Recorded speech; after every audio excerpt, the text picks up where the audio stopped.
பெரிவாச்சரணம். தெய்வத்தின் குரல் முதல் பாகம் சாப்டர் 9 பக்தி என்ற தலைப்பில் காரணமில்லாத பக்தி. பல காரணங்களுக்காக பக்தி புரிந்தாலும் முக்தியை வேண்டி பக்தி செய்வதே இவற்றில் சிரேஷ்டமாகும். ஞானத்தினால்தான் நேரடியாக முக்தி கிடைக்கும். ஈஸ்வர உபாசனையாகிய பக்தியால் அல்ல என்பதே ஸ்ரீ சங்கரர் முதலிய அத்வைத ஆச்சாரியர்களின் கருத்து. முக்தி என்றால் என்ன? விடுபடுவது என்று அர்த்தம். விடுபடுவதைத்தான் தமிழிலும் வீடு என்று சுருக்கி சொல்கிறார்கள். எதிலிருந்து விடுபடுவது? சம்சாரத்திலிருந்து விடுபடுவதுதான் முக்தி. மறுபடி பிறந்து கொண்டும் செத்து கொண்டும் இல்லாமல் நித்தியமான சத்திய நிலையை அடைவதுதான் முக்தி. மனசு என்று ஒன்று இருப்பதால்தான் சம்சார பந்தம் தெரிகிறது. மனசு மறைந்தால் பந்தத்திலிருந்து விடுதலை. ரூபம், குணம் இவை இருக்கிற வரையில் இவற்றை அனுபவிக்கிற மனசும் இருக்கத்தான் செய்யும். பக்தி செலுத்துகிற போது ஈஸ்வரருடைய ரூபம், குணம் எல்லாவற்றையும் மனசினால் அனுபவிக்கிறோம். பக்தி நிலையிலும் பலவிதமான உணர்ச்சிகள், பரவசம், ஆனந்தம், அழுகை எல்லாம் இருக்கத்தான் செய்கின்றன. அந்த ஆதார வஸ்து மட்டும் நிற்கும் போதுதான் எந்த மாறுதலும் இல்லாத சாந்த நிலை, முக்தி அல்லது மோட்ச நிலை சித்திக்கிறது. இந்த மனசுக்கு ஆதாரமாக இருக்கிற ஆத்மா என்பது என்ன என்று அனவருதமும் விசாரம் செய்து கொண்டே இருப்பதுதான் ஞான மார்க்கம் என்பது.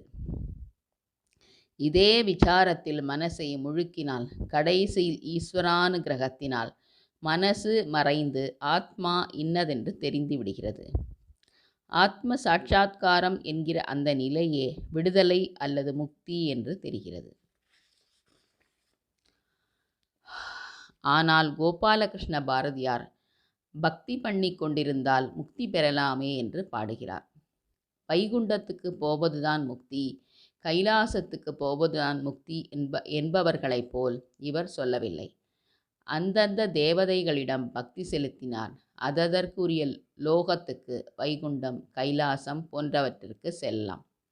துவைதிகளும் விசிஷ்டாத்வைதிகளும் இதையே முக்தி என்பார்கள். ஆனால் இங்கேயும் ஈஸ்வரன் பக்தன் என்கிற பேதமும் அதை அனுபவிக்கிறது. மனசின் ஆட்டமும் இருக்கத்தான் செய்யும். எல்லாம் ஒன்றுபட்டு போகிற அத்வைத முக்தி இதற்கு வேறானது. கோபாலகிருஷ்ண பாரதியார் அத்வைதியாக இருந்தும் இப்படி பாடுகிறார்.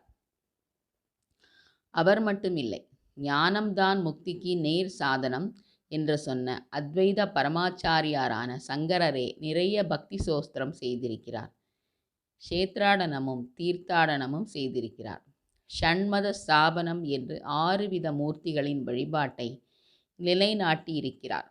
அவருடைய மடத்தில் வந்துள்ள நாங்களும் மணிக்கணக்காக மூர்த்தி பூஜை பண்ணுகிறோம். இது ஏன்? ஆத்மா எப்படி இருக்கும் என்று மனசுக்கு தெரியாது. மனசே ஆத்மாவிலிருந்து முளைத்திருக்கிறது. எனவே இந்த மனசால் ஆத்மாவை எப்படி அளக்க முடியும்? மனசு மறைந்தால்தான் ஆத்மஸ்வரூபம் பளீரென்று பிரகாசிக்கும். ஆனால் நம் மனசோ அலைபாய்ந்தபடிதான் இருக்கிறது. எனவே முதலில் பல திசைகளில் போகிற சிந்தனையை ஒருமுகப்படுத்த வேண்டும். இதற்கு தான் பக்தியை வழியாக வைத்திருக்கிறார்கள். உலக விஷயங்கள் மனசை நாலா திசையிலும் சிதற அடிப்பவை. ஆனால் ஈஸ்வரனையே சிந்திக்க சிந்திக்க மனசு அவன் ஒருவனிடமே குவிந்து தைலதாரையாக, அதாவது எண்ணெய் பிசிர் இல்லாமல் கம்பியாய் ஒழுகுவது போல் அவனிடமே ஒருமுகப்படுகிறது. மனசு ஒருமுகப்படுகிற இந்த நிலை முற்ற மனசே மறைந்து போகத் தொடங்கும். இவ்விதமாக ஞானத்துக்கு பக்தியே துணை புரியும். இதனால் தான் ஸ்ரீ சங்கர பகவத் பாதர்கள் பக்தியை ஞானத்துக்கு படியாக வைத்தார். ஆத்ம சாட்சா்காரம் என்கிற முக்தி செத்துப்போன பின் எங்கேயோ போய் அடைகிற நிலை இல்லை. எப்போதுமே ஆத்மா இருந்து கொண்டேதானே இருக்கிறது. அது இல்லாவிட்டால் நம் சரீர யாத்திரை ஏது? ஆகையால் இந்த சரீரம் இருக்கிற போதே ஆத்மாவை அனுபவிப்பதான முக்தி நிலை சாத்தியம்தான். இம்மாதிரி முக்தி அடைந்த பின்னும் நம்முடன் உயிர் வாழ்கிற பிரம்மஞானியைத்தான் ஜீவன் முக்தன் என்கிறோம். இப்படிப்பட்ட பிரம்மஞானிகளிலும் சிலர் பக்தர்களாக இருந்திருக்கிறார்கள். அதாவது பிரம்மத்தின் ஏதோ சில தேவதா ரூபத்தில் எல்லையில்லாத அன்பை வைத்திருக்கிறார்கள். இவர்களுடைய பக்திதான் காரணமில்லாத பக்தி. பக்தி செய்வதால் இவர்கள் பெறக்கூடிய பயன் ஏதும் இல்லை. ஏனெனில் வாழ்க்கை பயன்களில் எதற்கு மேலாக ஏதுமில்லையோ அந்த முக்தி நிலையே இவர்களுக்கு சித்தித்து விட்டது. அதற்கு மேலாக அடைய வேண்டியது என்ன இருக்கிறது?